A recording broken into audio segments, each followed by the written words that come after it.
Welcome back to the Retire As You Desire show. And in today's episode, we're going to talk all about the exposed, the biggest mistakes parents make when planning an inheritance for their children and their loved ones. Today's show is going to really detail the mistakes that parents make. And when we talk about children, they are such a blessing. We have 2 kids, it's a ton of work. But as you go through the years, we realize it's worth all the work that you put into at such an early age. But a lot of the times people don't plan for what they want to see happen for their children until they hit 50, 60 years old. You miss a huge window to help them plan for their bigger and better futures. And in today's show, I'm going to have some ideas towards the end on how you could plan today for your children and your family. The one thing about children that is amazing is just the laughs, the love that they give you. It really makes life worth living. It takes a village to raise a child, so they say. And being a parent, it's super fascinating. It's really, really fascinating to see how I want to help my children over their years. Even though they're 2 and 5 right now, I want to really make sure that I help my children not go into the same issues that I had as a child. I think a lot of parents do this. Even when we were kids, for my brother and I, my parents, they had their issues. I think everybody has issues. But when you stop to think about what you want your future to look like for your children, this is how you could really start focusing in on your planning and how to live a better life. Have you ever stopped to think about how you want your life to live, but also how does it relate to your children? I do this quite often. I'm a planner by nature. This is what I love doing. But I also talk to my clients about this same exact topic. When I was a kid, I tell my clients money was hard to come by. My parents were not entrepreneurs. They were not business owners. They didn't really know anything about how to run a company or how to get ahead financially. Don't get me wrong, they were super supportive, they were super loving, but they didn't have a financial education and they didn't understand how money could work for them. And this is prevalent for the majority of people, not only in America, but traditionally throughout the world. And I think this is true for so many people in the neighborhood that I grew up in too. Your neighborhood is a big predictor of your future. There are studies that say this. But in our neighborhood, the adults were really doing their best with what they had, with what they could do. And a lot of them were playing the game, keeping up with the Joneses. And if someone bought this, we need to do this. It was the same in our household. I would overhear my parents talk about, hey, they bought this basketball net, or they bought this for their kids, this Nintendo game. We need to do this too to keep up. And that's a problem because there's not a lot of money to go around in the first place. And when it came down to an inheritance, I didn't think there was going to be anything from my parents when they were going to pass away. As it turns out, when I started my career in the financial services industry in 2008, my mom actually asked me to take out a life insurance policy on herself. And I was shocked at this time. I didn't really understand it. I thought that she was just trying to help me with my business, but she did this deliberately. She knew how much debt that the family had, and she knew how many credit cards they had. And I didn't know this at the time, but the life insurance policy was a way to protect our family if something were to happen to her. And we did a really simple 20-year term. And the majority of term life insurance policies do not pay a death benefit. Statistically speaking, the majority do not. But here's the crazy part. This was a term life insurance policy that actually paid out. My mom unfortunately passed away when she was still insured. And as most of you know by now who watch the show pretty religiously, and every week I really appreciate you doing so, but a couple years ago, my mom left the earth and she lost her battle to cancer. But this life insurance policy was really a savior for my family. And I'll tell you why.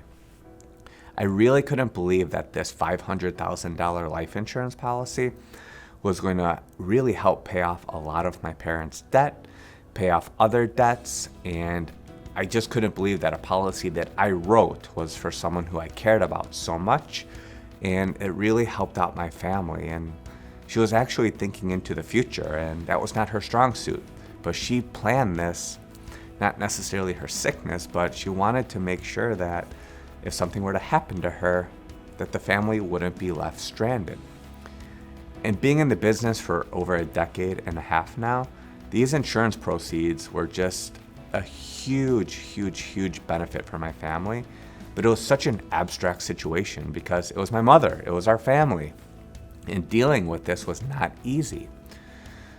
But having inheritance conversations with your loved ones while you're still living is so important. And I'm going to tell you why throughout the whole entire show. I'm going to share with you some of the biggest mistakes that I've seen over the years. And I've seen people make this not on purpose, but they didn't think into their future, or their current advisor didn't help them see into the future, especially in regards to planning for an inheritance for their children. And believe me, there's plenty of mistakes that could be made. There's never a perfect scenario, but there's ways to do things that could eliminate a lot of your headaches into the future. Now, here's the first and easiest mistake to make, and the easiest one to fix early on, is by not having beneficiaries on your investment accounts, on your bank accounts, or your life insurance accounts. Now, I know you probably think this is silly. You probably think that all my accounts are good to go, but you need to double check your investment advisor's work. You need to double check the bank's work, the life insurance policies work, especially your group plans. If you have life insurance through your work and a 401k, you want to make sure that you have a beneficiary on all of your accounts. And here's why. Paperwork gets messed up from time to time. Sometimes the notification doesn't get sent, that the forms were in bad order, that they were not acceptable, and the financial institution, they may not accept the forms. And I know it sounds crazy, you should know about this, but it has happened and it's going to happen again. This is why you're going to want to double check all of your beneficiaries on all of your accounts today when you're watching this show. Just take the time, do this, don't wait. I mean, imagine this. Imagine passing away and you don't have your beneficiaries listed on your $1 million Roth IRA. Imagine the headaches and the nightmares that your family is going to have to deal with this large sum of money, especially tax-free money in a Roth IRA. I mean, I'm pretty sure you don't want your loved ones to have a hard time after you pass away. This is why you want to have your beneficiaries listed on all of your accounts right away. And I know it sounds silly, but take the time, double check this, and have this planned out how you want it to happen. Now, another big mistake that I've seen people make in the past is not having beneficiaries on your bank account. If you die and if you do not have beneficiaries listed on your bank account, you may be in trouble. And here's why. Here's exactly what happens when you don't have a beneficiary listed on your bank account. So when the bank learns of your passing, basically your account's going to get frozen. You're not going to be able to take money out. Things come to a halt. And if you don't have a beneficiary listed on your bank account, guess what happens? It's called the probate process. This is what you want to avoid. You want to avoid this at all costs. So the first thing that's going to happen is your account's going to become frozen. Upon the notification of your death, the bank is going to typically freeze the assets. So if your spouse or children need money out of this account, they may not have access to it until the probate process is finished. And they do this because they want to prevent any unauthorized transactions, and they don't want money leaving the bank because they make money on your money. So they're going to immediately freeze your account. This happened with my mom, so I'm very aware of this. So the probate process is not fun, it's lengthy, and it's expensive, or could be expensive. So when you don't have the beneficiary listed, your account will go through the probate process. And this is where the court is going to oversee the distribution of your assets. Yes, not your loved ones, the court. This could be lengthy, this could be costly, depending on the complexity of your estate and your state laws. So depending on where you're watching this here in America, every state has different laws. You're gonna wanna know what they are, but you can avoid this by having the right beneficiaries listed on your accounts. Now, when someone passes away, you're gonna wanna set up what's called an executor's role. The executor of your estate is gonna be appointed by the court if you don't have one, and this should be named in your will if you have one set up. But the executor is going to be responsible for managing the assets, including the bank accounts, your investments, when you pass away. Now, the probate court is going to use these funds to pay off any debts and distribute any remaining assets to your family members, basically to make sure that your estate is still solvent at that time. And if you do have a will and a trust, these could help dictate some of the things that could actually happen for your monies and your assets. But sometimes it doesn't happen properly if your accounts are not listed properly. I hope that makes sense. So stay tuned. I want you to stick around because we're going to talk more about the probate process, why it's so expensive, and why we want to avoid it at all costs. Stay tuned to the Retire As You Desire show. The property may eventually go to the state. Could you imagine the state that you live in if they take ownership of your assets?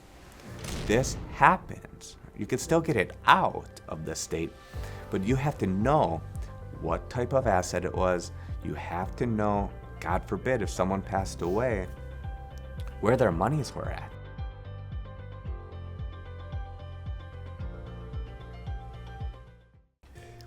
Welcome back to the Retire As You Desire show.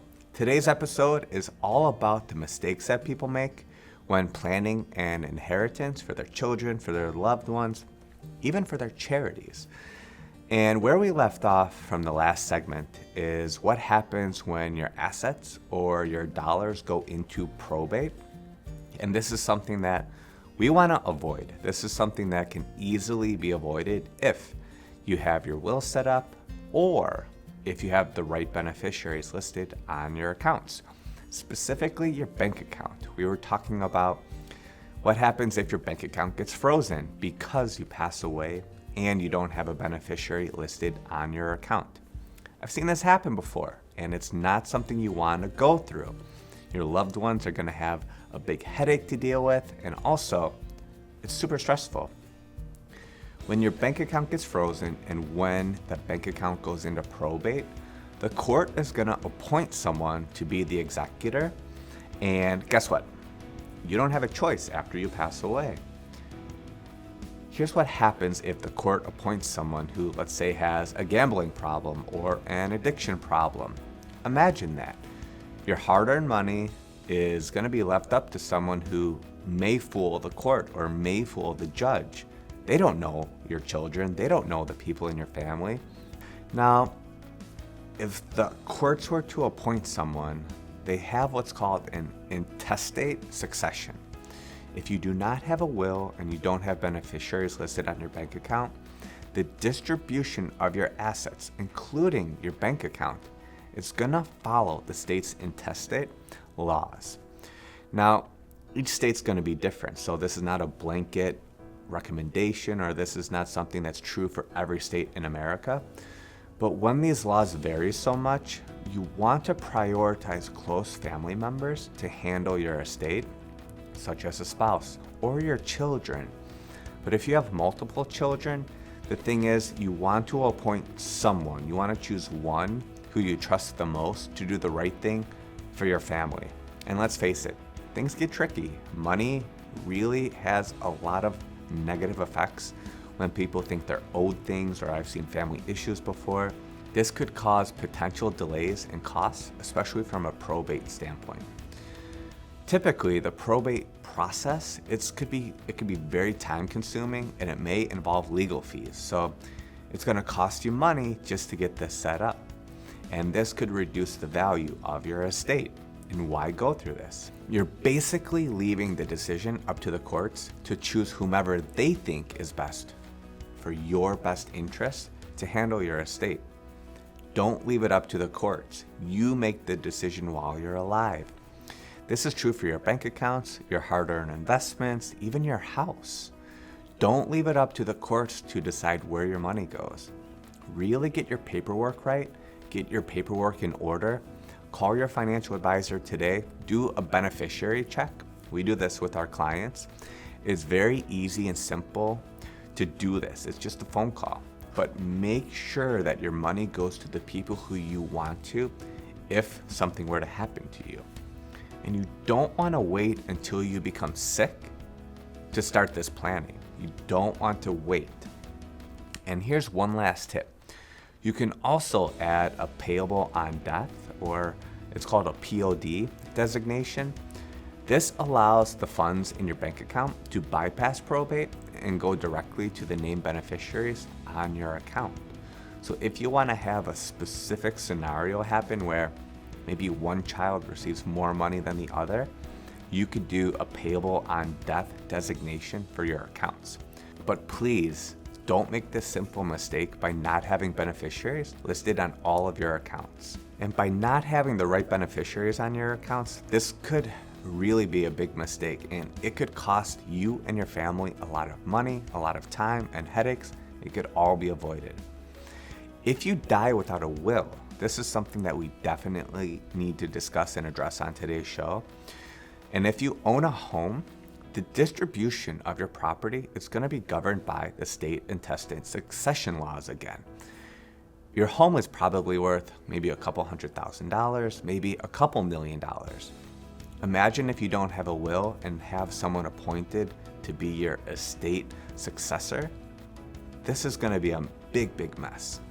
And here's typically what happens is the probate process could start again. And this is what we want to avoid. We talked about this earlier in the show. Your estate, including your home, again, is going to go through the probate process. The court is going to oversee the distribution of these assets. That's what we want to avoid according to your state laws. Now, who out there wants to leave the value of their home up to the state? I would guess probably none of you. This decision should be yours and your significant others before you pass away or before you become ill. I know I don't want this to happen. This is why my wife and I set up our will and our trust to avoid this. When someone passes away and they don't have the will set up, the appointment of an administrator is going to happen if you go into probate for your home. Since there's no will naming the executor of the estate, the court's going to appoint someone, just like your bank accounts and just like other assets, if you don't have things titled properly from a beneficiary standpoint. So this administrator is going to manage your estate. And again, what happens if this person has a drinking problem or a gambling problem? This could be a big issue for your family. And also, the court could decide a third party is going to be best. Imagine if you had 3 kids, they're all fighting with each other. It could be a big problem. If they appoint someone who is not honest and does not have your best interests in mind, just imagine what could happen. I'm sure you've heard horror stories of other people having this happen. Let's avoid this. But let's talk about these succession laws. These are very important to understand. The distribution of your home is going to follow the state's intestate succession laws, which they vary, but they generally prioritize close relatives. So if your kids are not there, or if you still have brothers and sisters, there's going to be typically a clear order of priority. It usually goes to your spouse and children. And if you have a surviving spouse, and if you don't have your will set up, the children usually will inherit the funds after that spouse if they're not with you anymore. But the specifics, they vary state by state, and some states give a portion to the spouse and some to the children. So imagine if you passed away, only a portion of your assets go to your spouse, and then they divide the rest amongst the children. And let's take this a step further. Let's say the children are minors and they are not of age yet. Can they legally inherit those assets? And that's where the probate court comes into play. They may hold those assets for a very long period of time, and then there's legal costs to try and get them out. It's a complete nightmare. And then if they have siblings, and if they don't have a spouse or children, your estate may go to the parents if they're still alive. So the moral of the story here is there's a lot of moving parts. I mean, could you imagine if you're 60 years old and if you pass away, and let's say if you were never married or never had kids, and if your parents are still alive, how is an 80 or a 90-year-old parent going to be able to take care of your estate? It's a nightmare. Again, it is a nightmare. This is why you want to have the right documentation put in place with your legal team. Now, let's take this another step further. Let's say you have distant relatives. Let's say you've done very well. Your estate's worth $10 million. And if there are no immediate family members near you, the estate may go to more distant relatives like grandparents, aunts, uncles, maybe even cousins. Imagine the fight that your family would have over a $10 million estate, even if you have $2 million and you don't have your account set up properly. People will be coming out of the woodwork, just like when you win the lottery. You want to really make sure you have this stuff put in place before you get sick and before you pass away. Now, let's say no relatives could be found. This is the hard part. The property may eventually go to the state. Could you imagine the state that you live in if they take ownership of your assets? This happens. You can still get it out of the state, but you have to know what type of asset it was. You have to know, God forbid, if someone passed away, where their monies were at. And if the state gets a hold of this, this could be a super long process. Court fees, attorney fees. It's going to reduce the value of your estate, obviously, but we want to avoid these complications and really make sure that your home is distributed to your estate, to the people who you want to inherit it, especially if you're the last person in your family from like having children standpoint, or even if you never had kids. A will or a living trust is really going to help simplify your life and make things easier for your future. So I've ran into this problem once before. One of the families from an account that I was not helping them manage, unfortunately, they didn't have a beneficiary listed. Their advisor did not put the forms through, and this mistake cost their family a ton of money. This one account was almost $1 million. It's a lot of money. But the thing that happened is this account went into probate, and it took almost 6 months to get the account out of probate, and it cost them thousands of dollars from a legal fee standpoint because they hired an attorney because the account was so high. The court was sitting on this, and the kids were fighting over the assets. If their advisor would have done the right thing in the first place by having the paperwork set up, this all could have been avoided. Now I'm going to share with you a ton more stories and ways to avoid these issues from having huge probate problems or even financial problems when you want to leave an inheritance to your children. But also, I'm going to give you some great advice on how to plan for your children. Stay tuned to the Retire As You Desire show.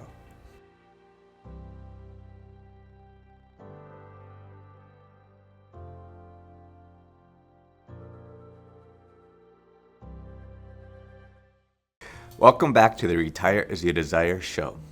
Today's show is all about how to not plan and what not to do from an inheritance standpoint for your children. This segment's going to be all about the things that you probably didn't know and some things to really look out for and what to avoid from a taxation standpoint when your kids are going to inherit money from you. That is, if you choose to leave them with money.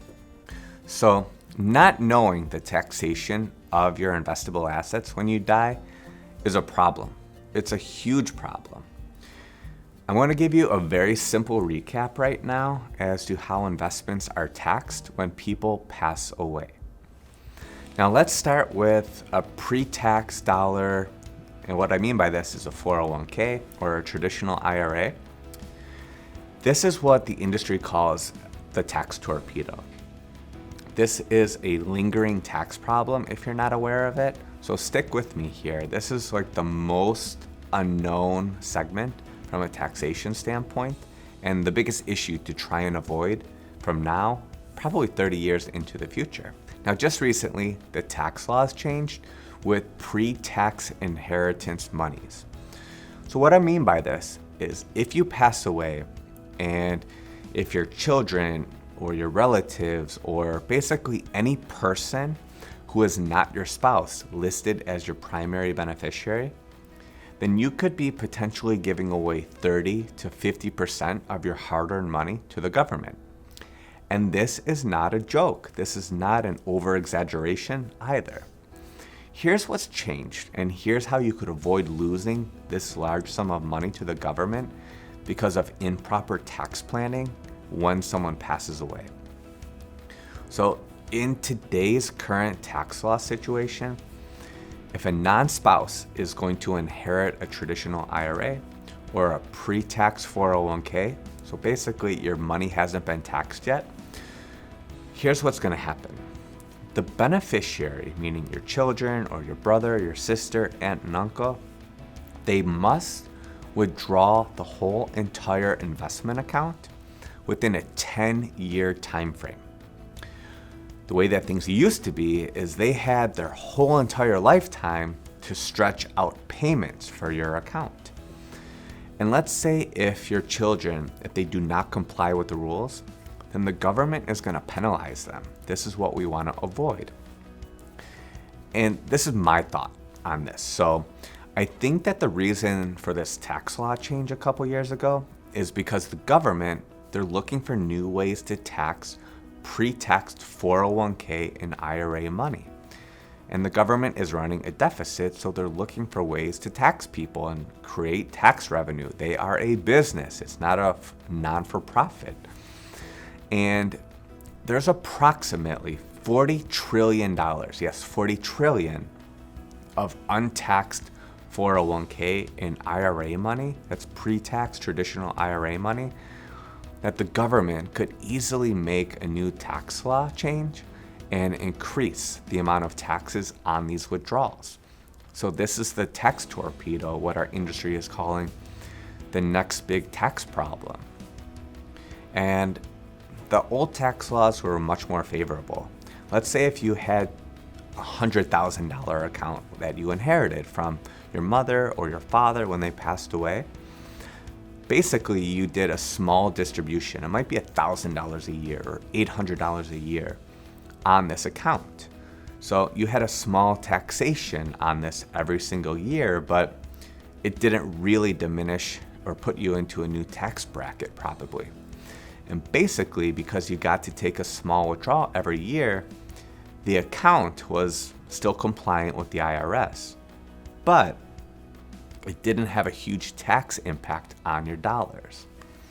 Now let's say you have $1 million in a 401k and you pass away. Now, what your children are gonna have to do is take larger withdrawals over a 10-year period. It makes sense for this change because the government is looking for new ways to have tax revenue. That's why they did this. That's what my opinion is. But I want to take this a step further, and here's how there's going to be a huge problem from a tax perspective into the future. Now again, let's do some $1 million in your 401k. This $1 million has not been taxed yet. It's been growing tax-free for the 40 years that you worked. And let's say you unfortunately pass away. Your children are going to inherit this money. And let's say they are 40 years old. They're in their prime working years, and they're making a lot of money. And this $1 million, even if we're going to be looking at this from a big picture standpoint, if they withdrew that full $1 million, they're going to be in the 37% tax bracket. So they're automatically going to have a $370,000 tax bill. It's a huge problem.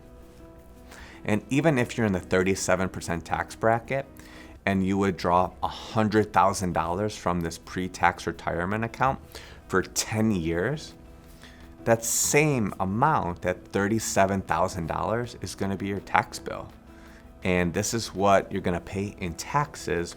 Again, I'm using this from a no gross standpoint just for simplicity purposes, but that same 37% tax bracket on $100,000 is going to be $37,000 of a tax bill. Now, when you do your withdrawal, there's probably going to be a 20% withholding, but again, you're losing $37,000 to taxes. And if you're not in the highest tax bracket, this may put you into the highest tax bracket, even if you take a huge withdrawal out. So this is something you need to be very careful on. So when you do this $100,000 withdrawal over the 10-year period and really withdraw the full $1 million, you're going to be paying that $370,000 in taxes overall. And let's face it, my friends, that's just the federal taxation. Let's say if you live in California, they have a 13.1% income tax on retirement dollars. So over the period of this account, you could lose half of the value of your $1 million just to taxes. Now, who in their right mind wants to lose half of their account value just because of the lack of tax planning? Every state is different. The state of Illinois, where a lot of our clients are, they don't tax retirement dollars. So that's a huge benefit of living in this state for your retirement years. It may not be for everyone, but the tax rate is going to vary by state. And then here's where it gets worse. There's a Medicare surtax. This may be applicable. So this is another higher taxation on your dollars.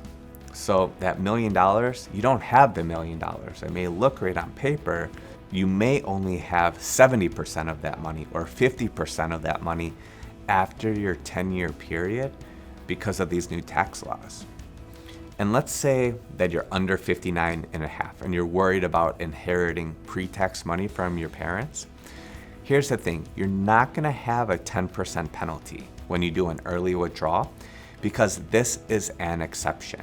When you do a beneficiary IRA, you don't have that same 10% tax penalty as you would have if you withdrew money without an exception before 59 and a half years young.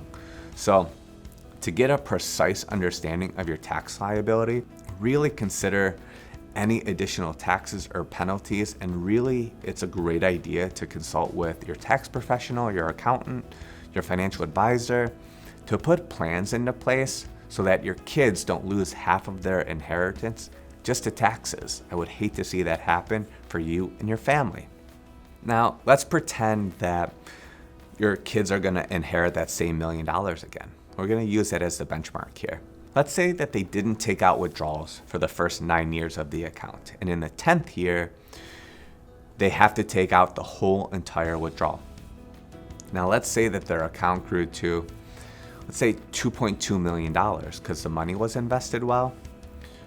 That same amount of money, depending on the tax brackets, is going to be a huge tax problem for the kids. And this is where things get tricky.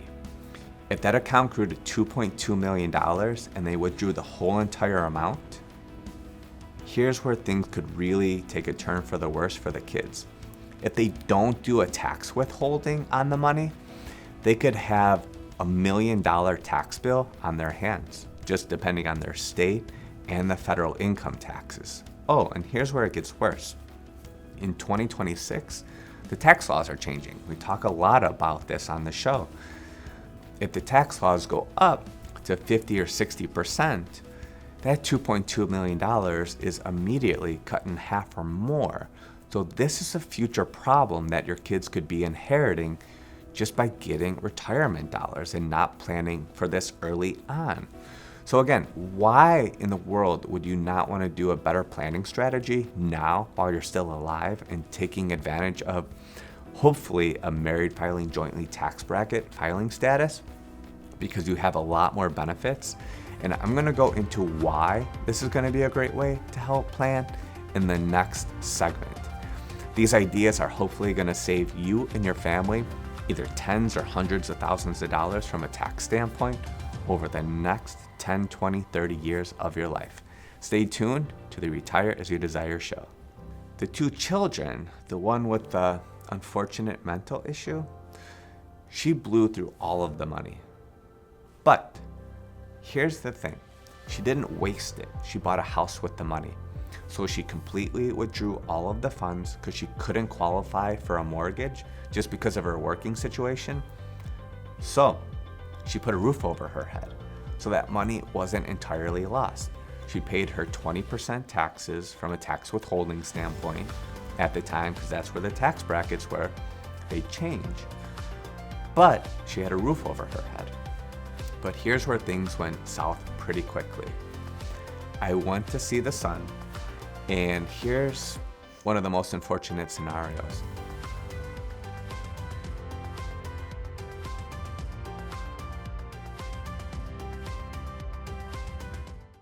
Welcome back to the Retire As You Desire show. Today's show is all about the mistakes that people make when planning an inheritance for their family, for their friends, and for their loved ones. And in the last segment, we talked about how the tax laws have changed. When you inherit pre-tax monies, one of the biggest issues that people have is they have to withdraw these accounts within a 10-year time frame. And if you're in the top tax bracket, you're going to be paying 37%. You're losing that from a tax perspective, not including your state's taxation on your parents' accounts that you inherit. So if you have parents and if they have their money in pre-tax 401ks or IRAs, reach out to them, talk to them, tell them, hey, mom and dad, you may want to start planning and take advantage of these lower tax brackets now while you still have the chance. So the mistake that a lot of retirees make is the fact that they're not aware of what the tax bill is going to be when their kids inherit their assets.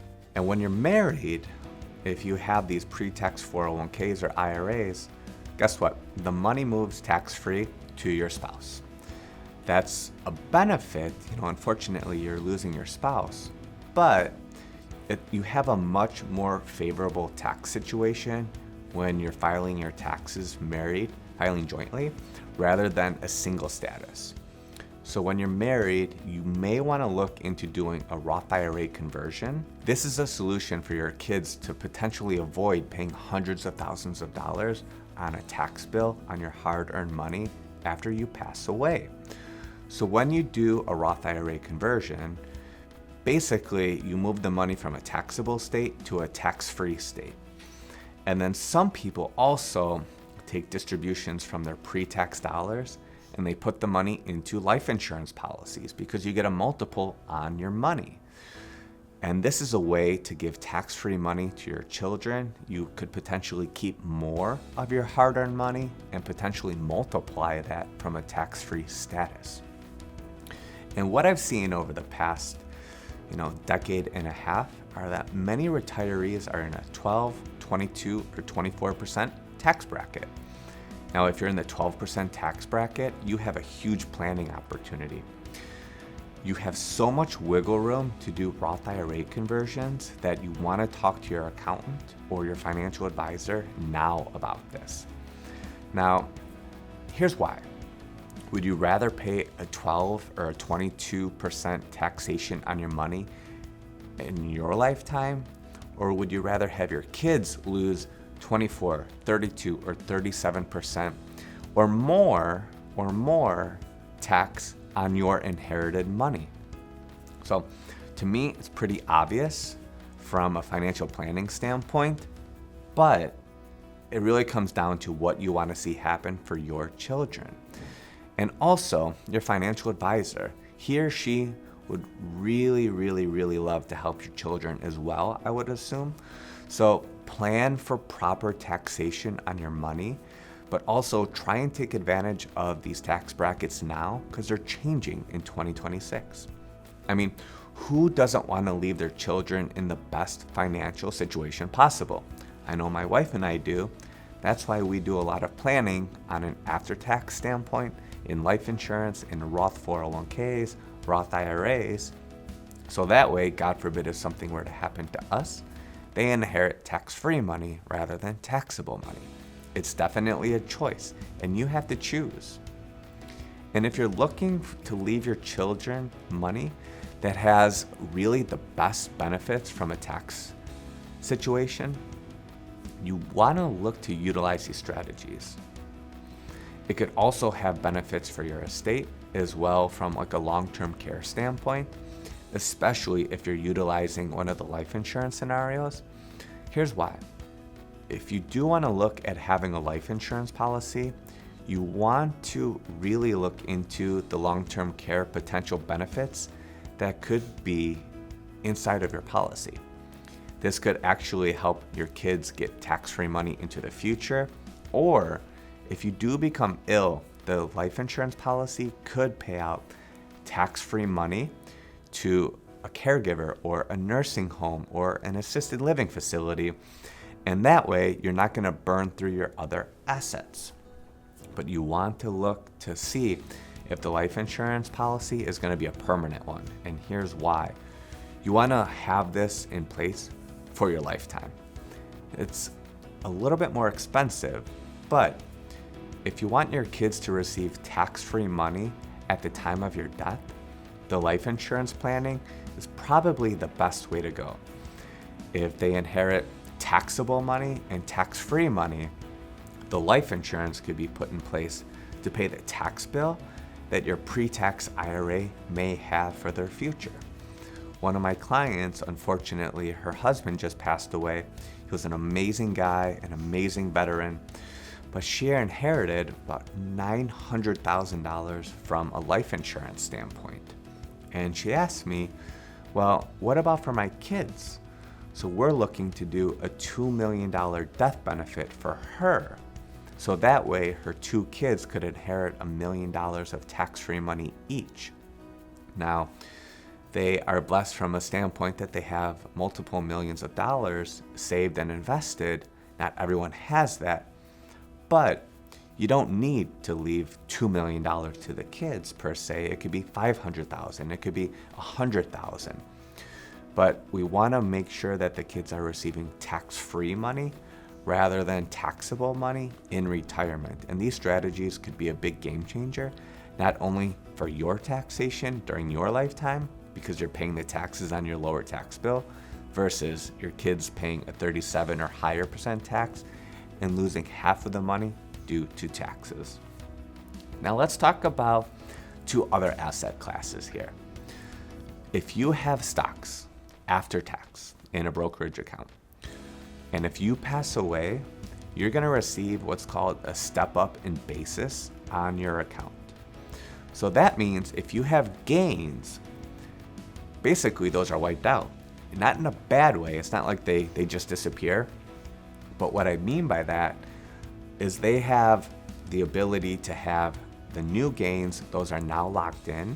And if your kids wanted to sell those stocks and pay off their house or pay off their debt, they could do so without having a huge taxable gain. And that's why a lot of people love stocks from an estate planning standpoint.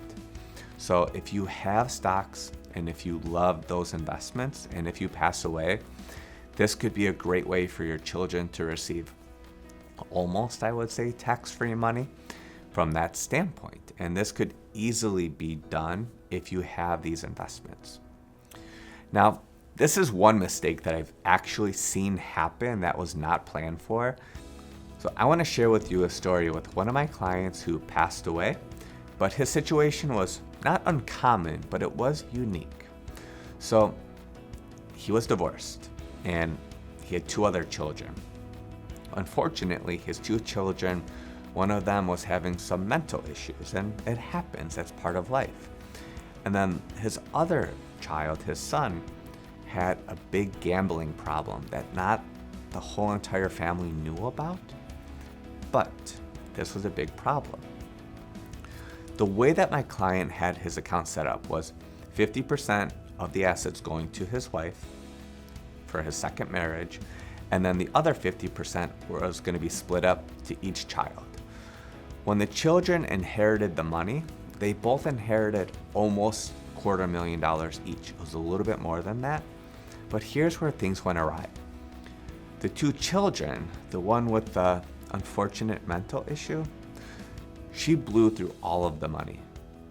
But here's the thing, she didn't waste it. She bought a house with the money. So she completely withdrew all of the funds because she couldn't qualify for a mortgage just because of her working situation. So she put a roof over her head. So that money wasn't entirely lost. She paid her 20% taxes from a tax withholding standpoint at the time, because that's where the tax brackets were. They change. But she had a roof over her head. But here's where things went south pretty quickly. I went to see the son, and here's one of the most unfortunate scenarios. He has a gambling problem, and I did not know this at the time, but I learned this after the fact from one of their family members. So what this person did is he asked for the full $250,000 plus as a withdrawal. Now, luckily, we had an automatic 20% tax withholding, but don't be like this person. He lost $200,000+ within a month of receiving it. It's like you hear people winning the lottery and the money's gone in a couple years. It's because he was not willing to listen to great planning opportunities to make that money last his potential lifetime. And when he inherited this money, it was when the tax laws were more favorable as well. So he blew through this opportunity to have $250,000 potentially be extended and lasted throughout his whole entire life. And that could have been money for his kids, for his family. But he blew it by going to the gambling places and lost $200,000 within a month. And to take things a step further, he got divorced within a year after that because of these issues. So things became very apparent. Money could be an amplifier. It could be a really big distraction for you. But if you don't plan for your monies to have a life after your death, you're doing yourself and your family a huge disservice. Use wills, use trusts to have different parameters put in place so that your money is not blown through, to help extend the life of your money and have it last longer. Thank you for tuning in to the show today. Tune in every Friday night, 6 p.m. for new great shows just like this for the Retire As You Desire TV show.